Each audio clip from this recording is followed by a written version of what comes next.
Hello, everybody, and welcome back to another episode of In Between the Stitches. As always, I'm your host, Brady Wilson, with my co-host, Chase Olchwanger. Good afternoon. And the Stars are in the playoffs, so that means that we have the great Zac Babb, the voice of the Mean Green, in here with us. Hockey.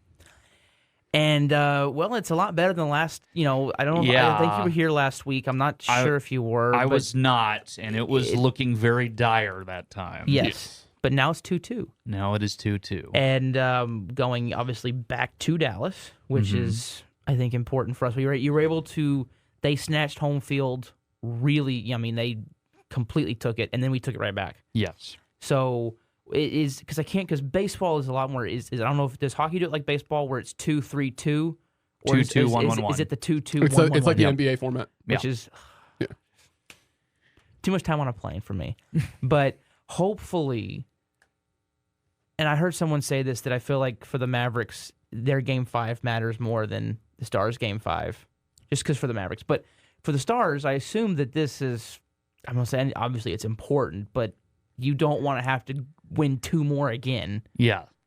So it's everything considered, yes. Tonight is about as must-win as you could get before the must-win game 2 nights ago. But also at the same time, I feel like the Stars are sort of playing with a little more house money than they had before because the expectations were so high, and then you lose the first 2 at home, Right. and suddenly the season's over. Right. I mean, no team, no number 1 seed has gone down 0-2 and come back to win a series in the last 22 years. That's the last time it happened. So, and of every team that has been in that scenario in the last 22 years, none of them have even gotten beyond Game 5. Like they've either been swept or they've been out in 5, and the Stars have somehow forced a Game 6, and they are tied in the series. So I think they're playing with a lot more, the house money term comes up, but I don't know if that's quite the term that's proper in this situation. But you can play a lot more loose now because you just went into Vegas and you won 2 games, 1 in overtime. Wyatt Johnston, praise the Lord. What a shot. And then you pretty much, you weathered a storm, but you handled your business in Game 4 to tie this up, and suddenly now you've got a series. I would say it's only house money if the Stars weren't a 1 seed. If that makes sense. Because But it is now Vegas. it's like Vegas won both on our ice. Yes. So then you go back to Vegas and you're like, okay, well, Vegas blows Vegas this. had so much house money. Vegas blows this. And they got in they had Vegas home. fashion, they lost it all. But since the Stars are the 1 seed, people are going to be like, well, Stars are the 1 seed. They should be 2-2. It should be. So if they weren't the 1 seed, it would be less house money. But yes, but the pressure has shifted from off the Stars onto Vegas. yes, I would agree with you. Because you had the number 1 seed in the West in your sights, dead in the water, just floating there. Yeah. And you could not even take 1 game in your building. Mm-hmm. So, and we can get into this a little bit too. I think Vegas is panicking a little bit Why is we that? were talking about this. because Aiden Hill gets the start tonight in Game 5 instead of Logan Thompson. Interesting. Now, there's a lot of things to be said about hockey where it's so team-oriented. I mean, you've got 18 guys skating around out there. You can't exactly bench an entire line because it's just going to affect the other one so much. So a lot of times, to send a message to your team, you make a goalie change. And we saw the Minnesota Wild do this last year after they lost Game 2, I believe it was. Or maybe it was, or no, sorry. It was, so the Wild won Game 1, and then I guess we didn't see this to this effect because they suddenly started Marc-Andre Fleury over Philip Gustafsson in Game 2, and the wheels just came off when they had no real reason to do that. But now you even have less of a reason to do this if you're Vegas, because if you dig into the hockey analytics, there's a stat called goals saved above expected. So it's kind of like baseball's. There's some equivalent It's to like baseball. it's like a hockey goalie war almost. Okay. In a way, it's goals saved above expected. He has a 5.2 in this series alone. Oof. Only Jeremy Swayman has more at a 9.6. That's a big jump there. Yes. But he's above Semyon Varlamov. He's above Freddie Anderson. He's above Igor Shesterkin, who is one of the best goalies in the world. And you're choosing to pull the plug on him. He's been Vegas's best player. I do not get that decision at all. Unless Aiden Hill comes in here and plays out of his mind, which I don't think he will. He's played in 3 games in the last 45 days. Yeah. Like, coming off the bench cold into playoff hockey is hard to do. There clearly is some doubt. Yeah. I mean, because you lose 2 in your building. I understand that you're panicking, but they don't have like a rookie coach. No, Bruce Cassidy won the Stanley Cup with them last year. I know. That's how you that to me that's like a rookie coach move. Yeah, or a young coach, like an inexperienced in the playoffs. Because like, to draw on baseball, Bochy never panicked. Right. Dusty Baker, he may not have been best in Game 7s, but he never panicked. He never made panic decisions, except for maybe the 0-2 World Series. But it feels like a panicked. Like we were saying, it feels like a panicked move. Yeah. Like we're scrambling just to try to find. But it's not like we just came in there and kicked their butt. I mean, Game 3 was overtime. Yeah. And from, I feel like, 10 minutes in the second period on, we controlled the game. Mm-hmm. I never, even though it was when we were just up 1 goal, I still felt like we were in control. Still a little nervous because they had it in our zone a lot. But then once Rope hit his empty netter, which was a fantastic play. After getting hit with 100-mile-per-hour puck. Shot in the wrist. Yeah. And then just gets up and shoots it down the length of the ice to score. So I think that it's not like we came in there and embarrassed you to a point where you feel the need to just shake things up for the sake of shaking things up. You're just doing this because I'm with you. I think their goalie's been their best singular player. He's the 3-1 Stars right now, and tonight is an elimination night. I know it's the playoffs, but do you think this could be anything with rest? Just is Thompson gassed? I don't think so. I mean, everything from he has been Washington used to a the lot. first, he has, and he's had a lot of. But I mean, it's the playoffs. I understand. That's what I'm saying. Yeah, and that's the thing is most of the time when you get to the playoffs and you don't have back-to-backs anymore. You either have a day off or sometimes you get 2 days off between games. So rest isn't really a major factor in the playoffs. I mean, it's more of if he was used a lot in the regular season. But I mean, he played more than Hill in the regular season. But he wasn't overused by any means. Right. So, and that's the thing, is he hasn't played bad at all.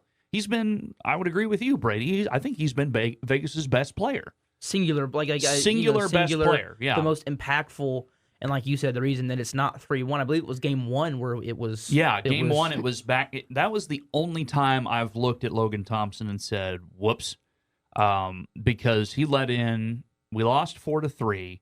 And he let in the third goal. Vegas was up 4-2, and then the Mason Marchment goal in the third was a really weak goal. I mean, it just slipped right through him. Game 2, he was phenomenal. He only gave up 1 goal. Game 3, the Stars played so much better than Vegas did in that game, especially in the first 2 periods. I mean, I remember at the midway mark of the second period, exactly at 10 minutes, because it was 10:00 on the clock. They go to commercial break. The Stars were out shooting Vegas 30-12. Yeah. And I'm like, and it was only 2-0. And then Vegas ties it up later in the second. And so and then they end up having to go to overtime before Wyatt Johnston, with that beauty of a shot, finally solved Thompson. Yeah.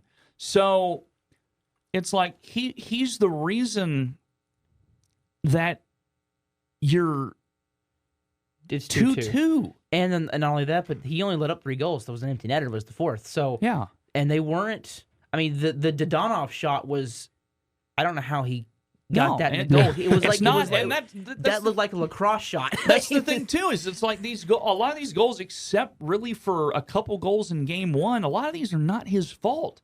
No. By any stretch of the imagination. I mean, the Wyatt Johnston OT winner was a brilliant shot. It's just better offense. The Dodonov shot. It was a lacrosse shot. Hits him in the ear and goes in the net. And then the Delandria shot was just... It hit Delandria in the stomach in front of the net and went in. It hasn't been...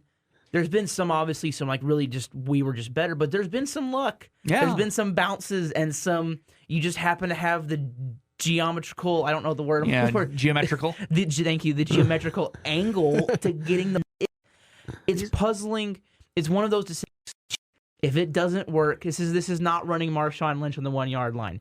If it works, you're a genius. If it doesn't work, it'll be the subject of debate on why you may, or he probably won't be, but like anyone that wants him fired, this will be the head of their argument. Yeah. It'll be, you pulled our goalie going into game 5 with no truly legitimate, unless there's an injury we don't know about. So the only thing is if he's got an injury that we don't know about, or like a concussion from the puck hitting him in the ear, like unless there's an injury that he just can't play through, like Luka's playing to a sprained knee. Yeah, Luka's not healthy. And hockey players will play through the most they're tough. whacked out injuries. I mean, I remember in the bubble, Rope Hintz played the entire playoffs on a broken foot. Yeah. Like, hockey players will play through anything. Didn't Sagan play with like... Sagan played with a fractured foot last year. I thought during the bubble, though, he played with like one of his knees was just like, he tore the alphabet. Yeah, pretty much. Like including meniscus. Like, he tore everything, was just skating on it. Because I'm not saying it... I think it takes more of your legs to run than it does to skate. I've never skated. I'm not sure. I probably just said something that's really wrong. But I assume it's maybe a little bit, I don't say easier, but they're also just tough. Yeah. They're just tough dudes. Yeah. So it's like... That's the only way this is a logic decision is an injury. But there's been nothing yet from Vegas saying, because Vegas has a third goalie that they can use on the bench. If you're not going to play him, you wouldn't have him injured on the bench ready to go. And so far, Vegas hasn't made a roster move calling up anyone from Henderson in the AHL to supplant Hill tonight. So it looks like it's going to be, at least as of right now, as we record, it's Hill on the bench Hill starting, getting backed up by Logan Thompson, which does not make a lick of sense to me. We will know why the decision was made. Let's say that he gives up 4 goals in the first period. Like, things just go completely... If they sub in Thompson to start the second period, then you know it was a panic move. Yeah. If it goes badly and you leave him in, I guess you could say, well, he left him in just to let, throw him to the wolves, basically. But if he doesn't even think about it, then maybe there is something going on that we don't know about. But if he immediately gets subbed right back in, then you know that it was a panicked, oh crap, we're just gonna throw this at the wall and hope it sticks, even though there's no reason to throw it at the freaking wall. Yeah. So who knows? I mean, it's wild, but that's the thing. Being cold and going into the playoffs, especially as a goalie, is so difficult. And the fact that Aiden Hill's only played in 3 games. And that's the thing, is Aiden Hill's numbers are not great. I mean, that's why Thompson became the starter this year. Did he kind of have a run like, and I cannot remember his name, our goalie in the bubble? Yeah, with Anton Hudobin. Where he just gave everything he could to get to a Stanley Cup, and that just emptied what was left in the tank and emptied a lot of what was in the tank for the next season. So do you think that kind of what happened with Hill last year? I think so, because he was great. He was unbelievable. He was unbelievable in that Stanley Cup run. I'll say regressed back to where you would expect him to play, which if he does, that makes us as Stars fans feel a lot better about our chances to win this. At least if it was a mistake, maybe we can just sneak a game in, and then now you just have to win one of the next 2. Yeah. Yes. Aiden Hill's numbers this year, they're not awful, but they're not average? Great. They're kind of below average. Okay. They had a 271 goals against and a .909 save percentage. So not bad, but it's not good either. Right. He's just there. Yeah. So Zach, I'm going to ask you, what changes or what similarities do the Stars need to make in order to win this game tonight? Man, especially with the change of Hill, I think you got to come out exactly like you did in Game 3. Okay. Because they're not swinging. Yeah, just come out firing, because the Stars have done that the last 2 games. For whatever reason, they didn't do it in Games 1 and 2, but the last 2 games, they've come out like their lives have depended on it. And in a way, even though you have all the momentum now, you still have to treat it like that, because if for some reason you do drop this game tonight, then you have to win 2 straight, and one of them has to be in Vegas. And man, is it hard to win a 3rd road game in a series. But so I do think, even though the pressure is off now. You're back on your home ice. You have to come out like this is game 3 in Vegas, and you're down 2-0 again. Well, and I have to assume that for goalies, one of the things that affects the goalie is the speed, and the fact that since you haven't been playing, you're cold. The pucks come flying at you, and your reaction may be a little slower. That's why I want to come out. I want 30 shots in the first 5 minutes, so that way he doesn't have a chance to settle in. Yeah. That would be ideal, is just to pressure him as much as you can. And that's the thing, is like with Hill, if you get 30 shots in the first 30 minutes again, I mean, I think at least 3 or 4 of those are going in. Yeah, if you pepper them that much, because it's just so hard to enter the playoffs cold, especially as a goalie, and on the road. And too. Dallas is a good environment for playoff hockey. It'll be loud there tonight. So we will see. We will see. But Zach, thank you so much for joining us. I believe the series would be over by the time next Wednesday, right? I think so. We'll know if we're playing Colorado or if the season's over. Well, hopefully we'll play in Colorado. So thank you so much for joining us. No problem, Zach. Hopefully we can talk to you again next week. Appreciate it. And there goes Zac Babb. But now let's talk about their AAC counterpart, the Dallas Mavericks. This is your segment now. 2-2, and I think that if you can't really tell, the air is very confident around the Stars, and not that it's not confident around the Mavericks, but that it's.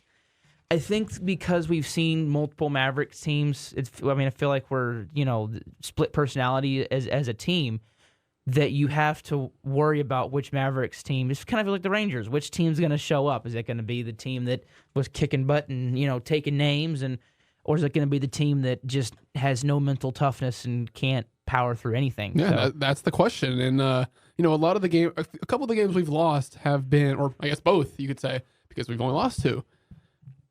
The Clippers have shot over 60% from 3 in both of those games. They are shooting the lights out when Kawhi Leonard is not on the floor, and he will not be on the floor again tonight in Game 5. So, we haven't won with a Kawhi not on the floor, so it makes you a little nervous, but you're at the end of the day, you're like, dude, Kawhi Leonard isn't on the floor. We got to win this game. Yeah. And, hopefully the Clippers can just miss a shot or two. And the Mavs are right there. We went down 31 in the first half, and I was at Game 4. And I'll tell you, it was an unbelievable environment. It was, coming all the way back, taking the lead after being down by that much. Unbelievable. Right. But there's no reason why this good of a team should be down 30-plus points in the first half twice in the same series without a future Hall of Famer Kawhi Leonard. No, I'm with you there, and I think the Mavericks have, just kind of not. Again, the Clippers have taken advantage of not having. I don't want to say taking advantage of, but they're shooting. Like you said, they're shooting the lights out. Yeah, there. And that's you can't always defend against. The one thing about basketball that's kind of always frustrated me is that you can defend something perfectly. Doesn't matter. If the guy makes his shot, he makes his shot. There's literally nothing you can do about it. Yeah.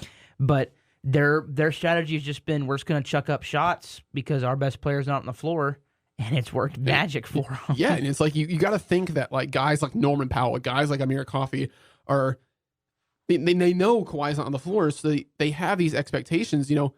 We got to show out for Kawhi. We got to step up. Yeah. And they have all the confidence in the world when they're on the floor starting, rather than coming in off the bench, right. Late into the first quarter. And, they're getting a lot of reps, they're getting a lot of minutes, and they are producing at a very high level. And the Mavericks have got to figure out a way, one, to stop James Harden. Because if you watch that game, the beard is... He is still James Harden at the end of the day. He's not 2018 James Harden, of course not. He's not MVP James Harden. But he's got flashes of it still, and he is clearly showing that he can put up 25, 30 points any game. And there has been no defensive effort versus him. So I'm expecting a lot of defensive adjustments tonight. I don't know what Jason Kidd is going to do about that, but it's the playoffs. You got to make some adjustments. No, you have to make some adjustments for the Mavericks. And I feel like we haven't played bad outside of Game 1. I feel like we haven't played awful. It's just, and again, I talked about this after Game 1. It was, reminded me of the Patriots when they lost. Okay, let's see what kind of team we have. And they showed some toughness. And so to go up 2-1, right, was definitely showed something. It's just we're very evenly matched. Very, extremely. They probably have the bigger names at the top of their roster, but I think we have a deeper team. I don't agree. I mean, there's no one better on their team than Luka or Kyrie. No, but I feel like if they have 4 Right. recognizable names, whereas we have 2. But Sure. I feel that for the Mavericks, role players got to step up. That's big. Got to. Because when they have stepped up, we win. Especially with Luka, not 100%. Not 100%. So, if you can get 25 from Luka at this stage, you're hoping for that, hoping for at least 30 from Kyrie. Mm-hmm.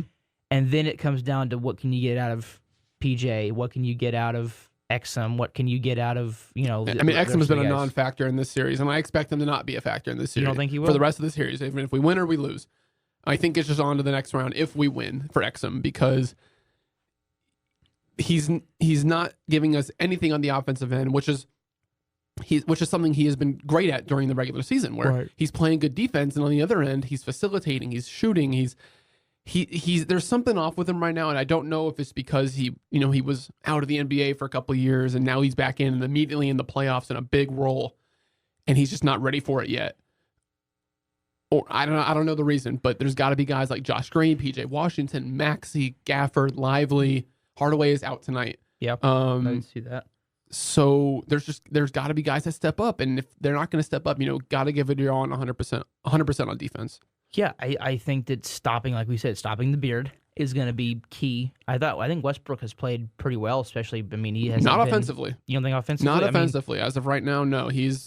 And I expect the Mavericks to do the same thing when he's on the floor. Is they are going to let him shoot. They are going to. He's not a shooter anymore. No, he never really was. Never really was, but he was an unbelievable mid-range shooter and a solid 3-point shooter. But I think it might be in his head now. So the Mavericks, they are going to leave him open, and they are going to force Russell Westbrook to beat them. And if he does, tip your cap. Yeah, because you'd rather have, I think at this point, because Paul George is going to get his 30. Stop PG-13. Yeah. Stop the beard. If Russ wants to beat you, I agree. Let him beat you because of the 4 stars. One's out, and don't let the other 2 big ones that are actually still great somewhat players. Highly productive beat you. Other than not that Westbrook's is a bad player. He's still a good player. Well, Westbrook's been unbelievable on the defensive end. He's been all over Luka. He's frustrating Luka. That's what Russ is. That's who he is. He's a pest. Yeah, he's gonna get in your head because he understands that he's not 6'8". He's not the big guy that can block shots with it. So he has to find a way to play defense his way, which is the mental game. Get in your head, like you say, get in your head, be a pest. Yeah. I like the Mavericks' chances in the series. I assume you do too. It just depends on health. Yeah, I mean, it's 2 more in LA, right? It's gonna be the Mavericks LA, are going Dallas, to LA. no matter to win this series. The Mavericks have to win 1 in LA, no matter what. Yeah. You lose this game, you go down 3-2, you go back home. Okay, you win that one. Guess what? Game 7 back in LA. Yeah. So you got to figure out a way to win one. This is a huge game. I'm not saying it's a must-win game because you're guaranteed to go back to Dallas. Because both sides are going to feel like a must-win game. Because when you're deadlocked, yes, it's a must-win game for both teams. But I would say, just as a basketball fan, it's more of a must-win game for the Clippers because then you guarantee yourself worst case to come back to LA. Because when you're deadlocked like this, you turn a best of 7 to a best of 3. Right, exactly. And so that creates you have to win one more than the other guy to make sure that you move on. I feel pretty good at the Mavericks. This game, I think, is more important for the Mavericks than it is for the Stars.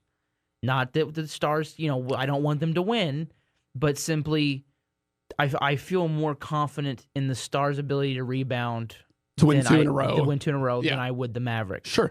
And that's just because of how streaky. Now, the Mavericks could be having a Rangers-type run where they were streaky through the year, and then they get in the playoffs and they try to find some consistency because the Rangers did that. But the thing is with the Mavericks is that they ended the season at an extremely high rate and the best team in the NBA.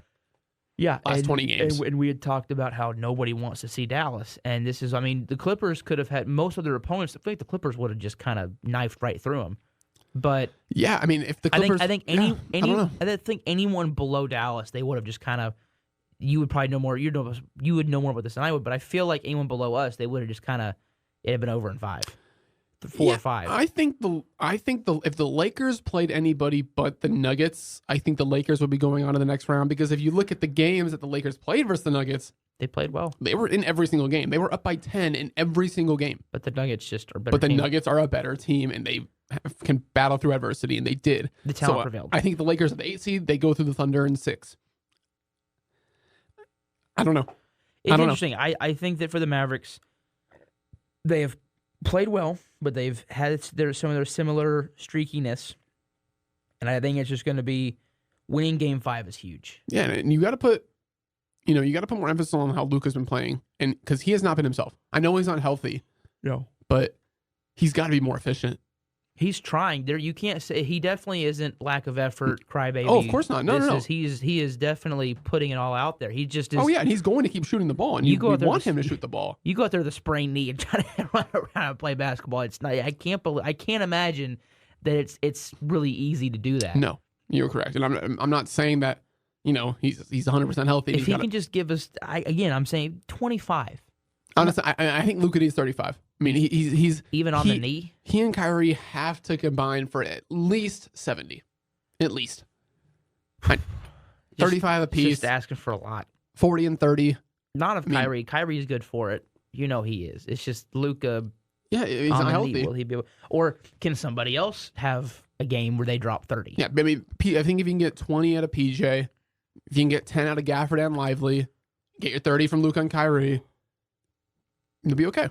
You got a good shot, and I think the role players have to step up. But hopefully, we'll be watching tonight, and then of course we'll get to the third team playing tonight here in a second. Sure. Yeah, if you look at, there's all over Twitter, it shows like Dallas sports fans are up tonight. Like, no, we're not. No, we're stressed out. Well, tonight. we're stressed out, but I'm talking about just for watching wise. Yeah. The Stars are on at 6:30 on ESPN. Yeah. And then right after the Stars end, the Mavs are on at 9 on TNT. So I'm gonna have and the Rangers in the middle of both of them. I'm gonna have Pepto. I'm gonna have my Tums. I'm gonna have my Advil. Yeah. I'm gonna have it because it is gonna be stressful.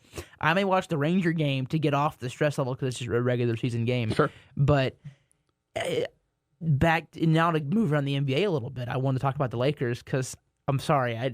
LeBron's gone. I find it funny. Of course, no, but yeah, again, looking at the series, it was a great series. It was you've seen it a lot of times in sports. It's one of those, they got swept, but the games were so close it didn't feel like a sweep. Right. So, sweep. Gentlemen, it was a gentleman's sweep. Yeah, a sweep entails dominance, and they did not dominate. No. It was very, very even. It was. The King and AD, they were great. But it's unbelievable. Unfortunately, Joker and Jamal, and there was no answer. And Murray hit 2 game-winning shots versus them.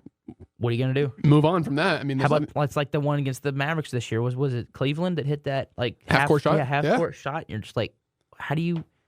You just have to tip your cap, say, all right, move on to the next one. Yep. But fortunately, in the playoffs, you don't have much time to move on to the next one. For the Lakers, one. since in Game 5, there was not a next one. So yeah, and to hockey back for I forgot to bring this up with him. Sure. The NBA series have been a little more interesting because every series in the NHL, I think, has either gone sweep or 3-1 other than ours.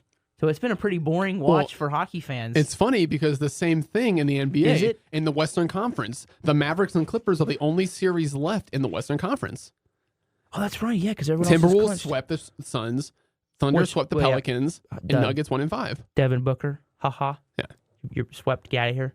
Yeah, talking about the Suns real quickly, just because we're on basketball. Suns are in a tough spot, and I think that they are going to have to trade one of, or not both, Kevin Durant or Devin Booker. See, I got to say about this is the thing about basketball that has made it a little bit, I'm going to say a little more difficult, but a little bit more, I guess difficult is what I'm looking for, to keep up with. It feels like there are stars that are traded every year. I mean, how many times has Durant been traded? I've lost count. Right. But the Suns are in a really bad situation because they gave up everything for Devin Booker, or not for Devin Booker, for Kevin Durant and Bradley Beal. Aww. And they got nothing. Not even and they don't have a pick. They don't have a first round pick till 2031, I think. So, and their team is not good enough. Clearly. You can't rely on these guys. Do you have any space to go sign some bench players? And they have no money. They have no money. They have no first round picks for 8 years. Chase, it's almost like, and bear with me here, it's almost like I'm coming up with a revolutionary idea here, okay? The mind is working. It's almost like you need more than 3 players in basketball to win a championship. It's almost, I mean, That's a pretty bold statement, but you're right. If LeBron couldn't do it, if Jordan couldn't do it, and if Kobe couldn't do it, nobody else is going to be able to. You can lead your team maybe to the finals. LeBron did it. Maybe you can lead your team, try to lead your team past just bunches of Hall of Famers. LeBron did it twice, early in his career in Cleveland, and then don't say 16 because no. Okay, well, in 16 that was, he had Kyrie. Oh yeah, no, of course, but it was still an unbelievable run down 3-1 versus that team. Oh yeah, but in 2018, when that team was pretty much picked clean. The second best player was Tristan Thompson, and the third best player was Kyle Korver. Yeah, and LeBron, like they showed on the broadcast of the finals on ABC, it was Durant, Curry, and Clay versus LeBron, Korver, and Tristan Thompson.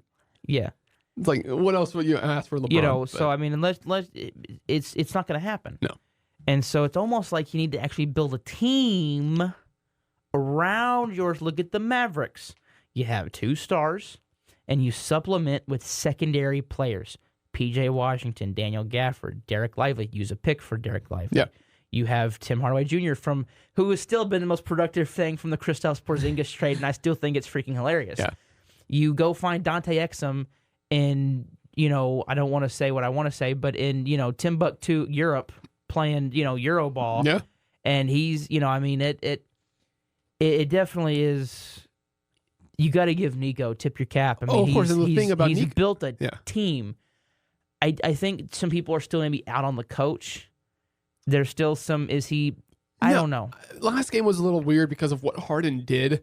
People were really upset that Maxey was the center in that game because we've been playing Maxey later in games because our defense has been good. We've been not letting Harden get inside, and we're spacing the floor offensively, keeping Zubats off the floor. Yeah. Because if Maxey's the 5, everybody on the floor can shoot.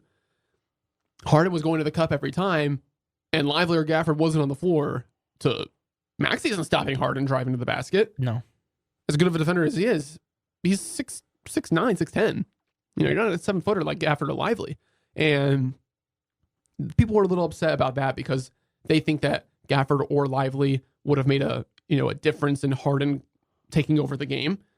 So we'll see what happens. But that's really been it for the bad things from Kidd as of late.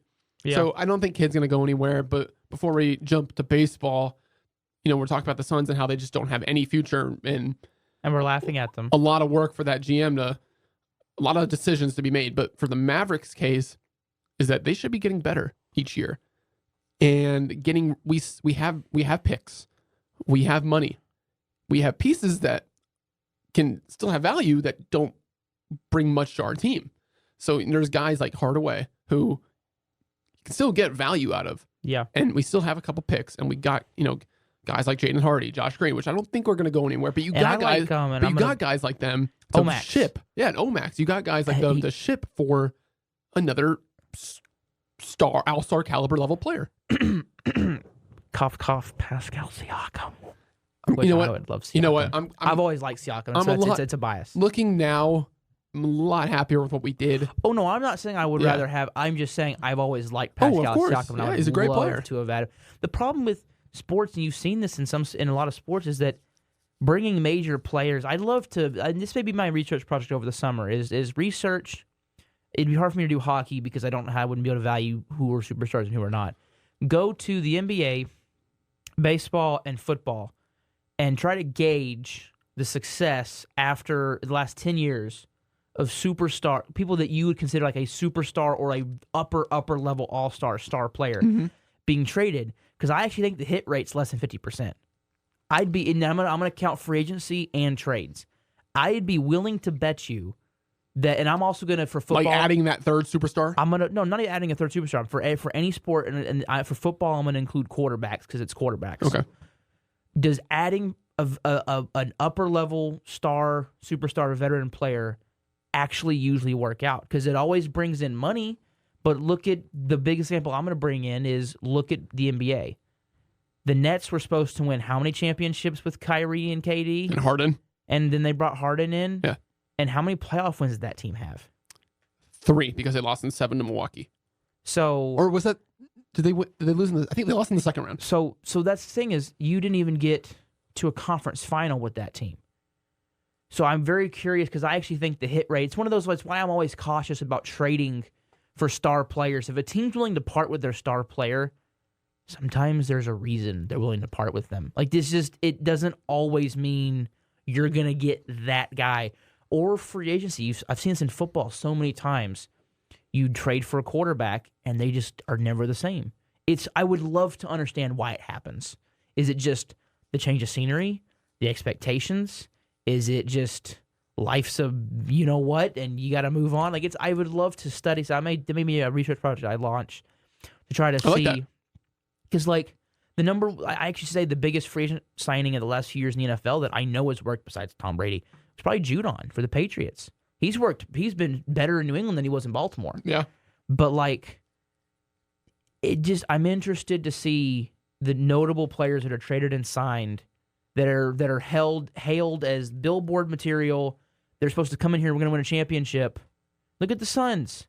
Before the season, everyone was hailing their GM as the hero of the century for getting Bradley Beal, for getting Kevin Durant, to add to getting rid of Ayton. Some people would just love that move. Mm-hmm. They got Nurkic, right? That was the one they brought in. Mm-hmm. You already have Booker.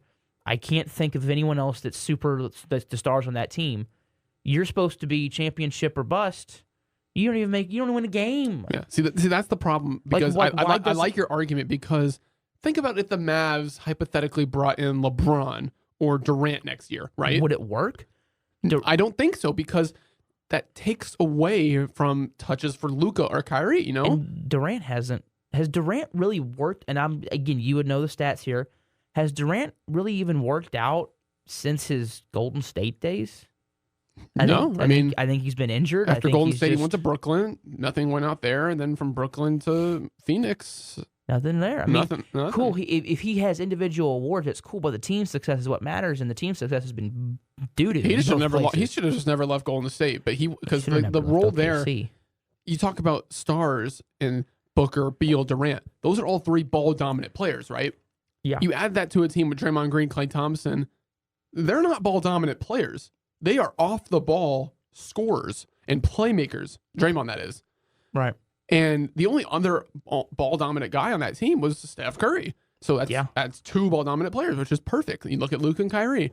You don't want to bring in another guy because that takes away from their touches and the success that they can have. Yeah. So you bring in a guy like I would love, and I've been talking about this, Mikal Bridges. I think that would be amazing. You bring off Derrick Jones Jr. off the bench, and you have Mikal Bridges who's can score 15, 20, 30 any given night, can shoot, play defense, and he's not ball dominant. Right. That's the perfect fit.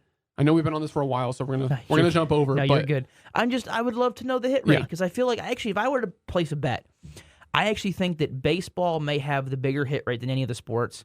I think football would probably have the lowest hit rate, and I think the reason for that would be coaching differences. And I think basketball would probably have the lowest hit rate of the superstars. But star players, I think, can be treated. I'm curious why. Well, yeah, because baseball's more like it's not individual, obviously, but like when it comes to hitting, it's your responsibility. There's a reason why your swing has gotten into the big leagues. Right. Yes, your approach may change with new hitting coaches. Yes, yes, our hitting coaches are really, really good. But I'm curious, and I'm going to omit injuries because like you can't plan for even. I don't care if you traded for the guy knowing he was, and I'm air quoting, injury prone.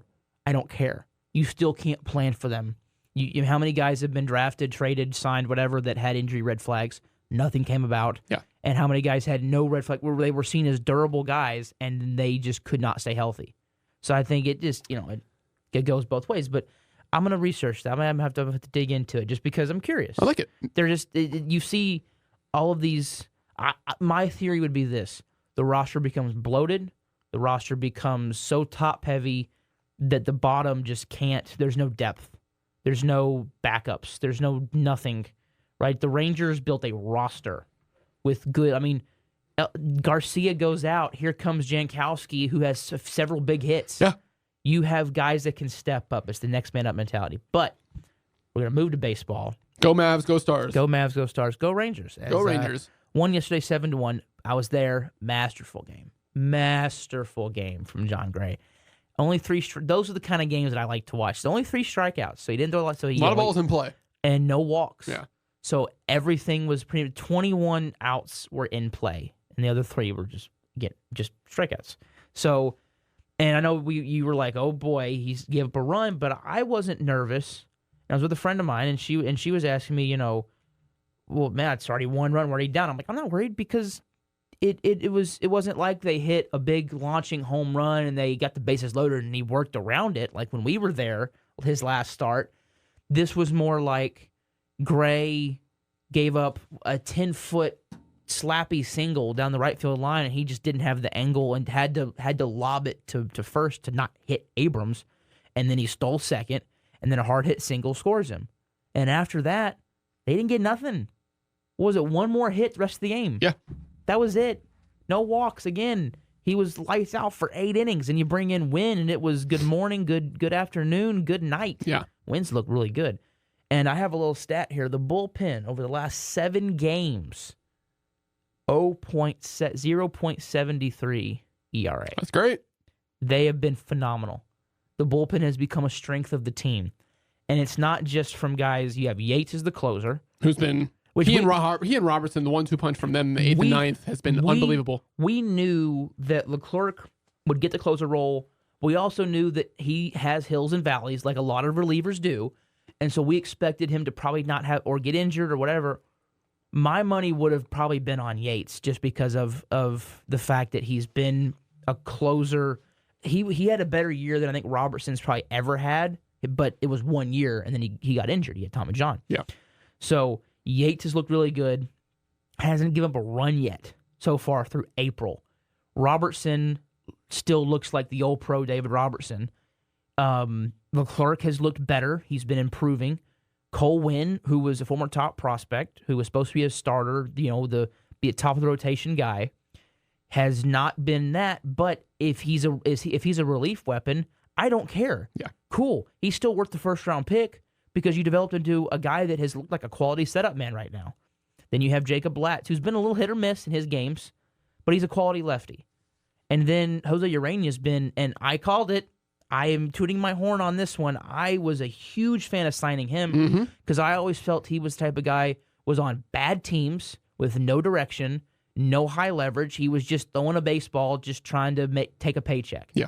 But now you're playing in actual significant. You're not playing Colorado or Miami when they were dead. You're playing in significant games that matter. And I also have always liked his delivery and have always liked his sinker.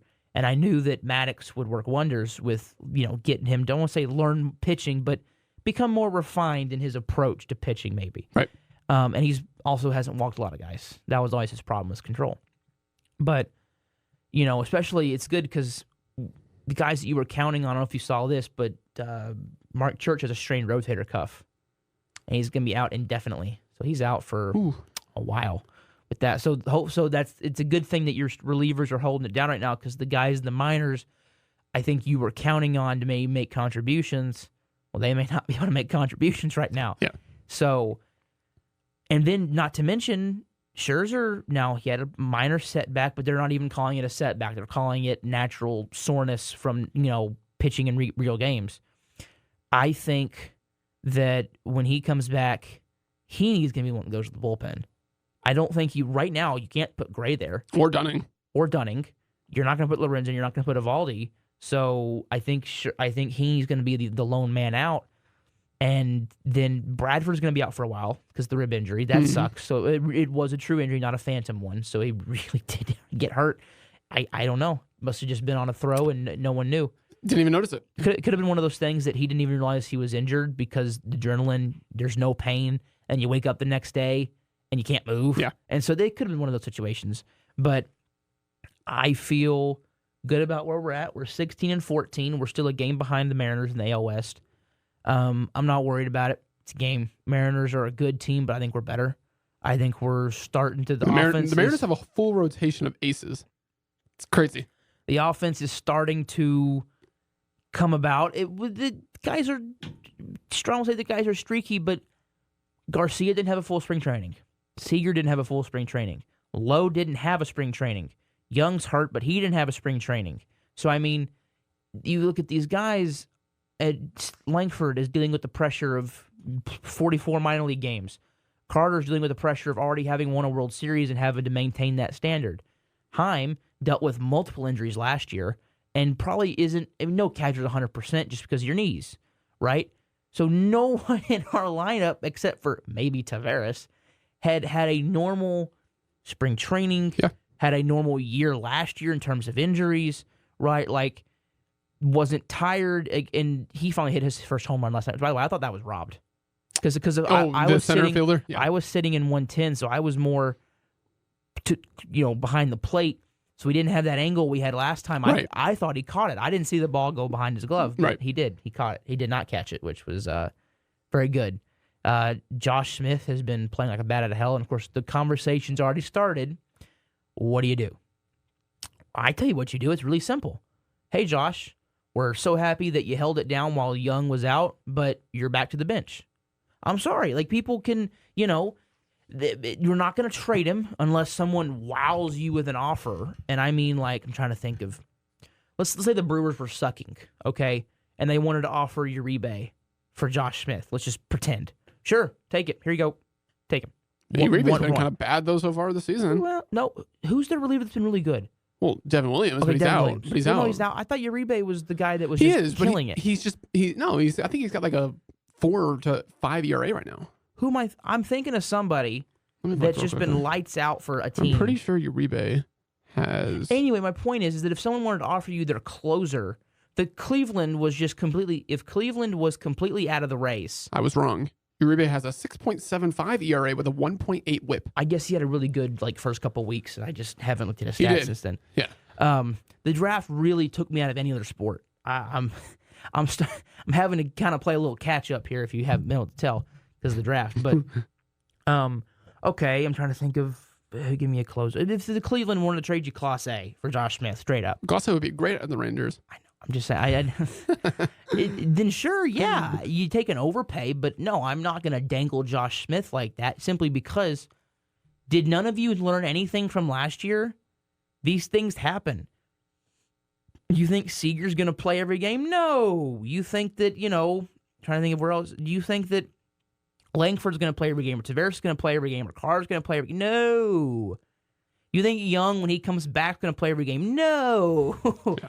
Do you think you're going to, Smith has so much versatility, I think, he can all play, over the place. He can play short, He third. can play short, third, outfield, maybe first? Maybe? I think he's too small to play first. That's just a personal. Okay. I think you don't want to teach another guy how to play first base. Sure. I was going to say maybe second, but that's not happening as long as you're Simeon not stays moving, healthy. so, maybe if you ask Simeon to play short for a day and put Smith at second, I don't think. Well, then you might as well put Smith at short. I know. I'm just simply Right. saying that I don't think Simeon would be opposed to that. But I think that, or maybe he wanted to give Simeon a day, a DH day off. I don't know if he's that adamant about playing the field. Yeah, but you never know. Anyway, my point is, don't trade him because you may need him. Seager may get hurt. Young may get hurt. Langford may get hurt. I'm knocking on the desk here. You never know when you'll need the guy. Why are you trying to trade your best bench piece? He could be a platoon guy, too. That's what I hate. Is people are so quick to trade players who show any. This is not the 2021 Rangers. I think it's still the mindset of a rebuilding team, where people are. Now, some of the writers are asking it simply because that's their job. They have to do mailbags and things like that. But a lot of the fans are, let's trade him. No. Do you not understand how a team works? You have to have a deep bench. Do you know what me and my dad looked at the roster and we figured out what the one weakness of the 2010-11 Rangers was?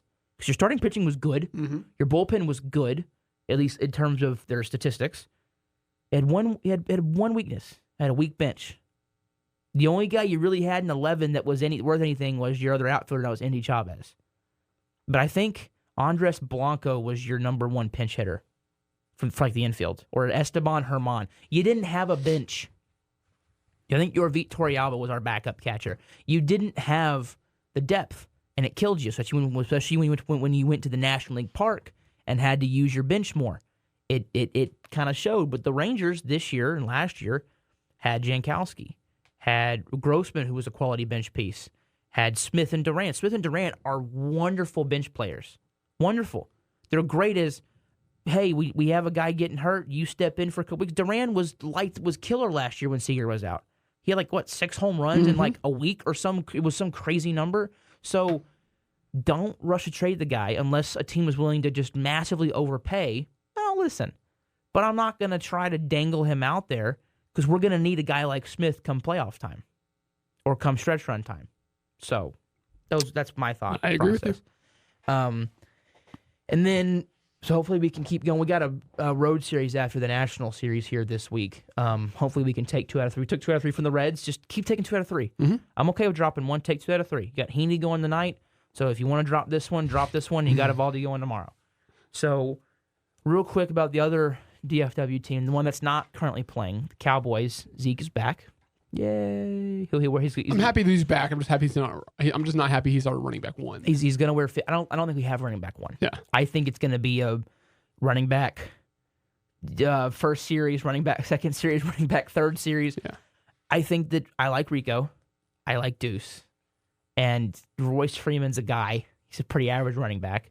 Zeke is still a good short yardage. He gets those dirty 4 yards, where he bounced off 4 tacklers, but he got you 4 yards. And he's still a good receiving back. Still good, and he's still a good pass blocker. Yeah. So, and people are forgetting we have a fullback. Hunter Lipke is on the team, and I really like Lipke. So, I feel confident about where the Cowboys are, especially after that draft. Whew. People were, we didn't draft a running back. And there's the Rangers. The Cowboys have said, and they've kind of been teasing it. Off-season's not over. And now, comp picks don't matter.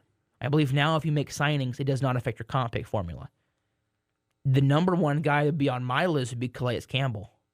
Whew, would he be a fun presence on the Mike Zimmer interior. Is there even any running back we can go out there and sign right now? No, you're probably looking at trade, and if I would call up 2 teams. Call up the Jets about Israel Abanikanda. They have no spot for him now. And I would also call up the Texans about Dameon Pierce.